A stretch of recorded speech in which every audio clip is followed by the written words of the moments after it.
Pengurus Besar Ikatan Sport Sepeda Indonesia menunjuk Provinsi Sumatera Selatan sebagai tuan rumah penyelenggaraan kejuaraan nasional Prapon pada tahun 2023. Rencananya Kejurnas Prapon akan digelar pada Agustus mendatang.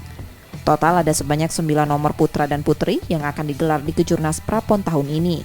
Pengurus Provinsi ISI Sumsel memastikan telah menerima penunjukan dari pengurus besar ini. Nantinya Kejurnas Prapon akan digelar di Kota Lubuk Linggau. Pemprov ISI Sumsel mengakui ditunjuknya Sumsel sebagai tuan rumah Kejurnas Prapon karena Kota Lubuk Linggau memiliki venue yang representatif. Mungkin PBIC menganggap kita sudah punya pengalaman.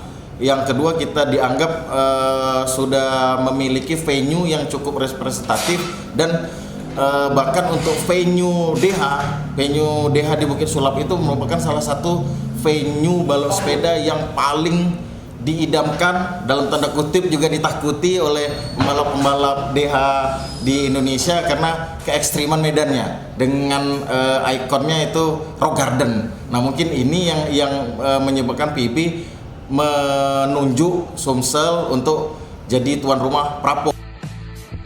Sebelumnya, Sumatera Selatan juga pernah ditunjuk sebagai tuan rumah Kejurnas Prapon pada tahun 2019 lalu. Nur Muhammad, Kompas TV, Palembang.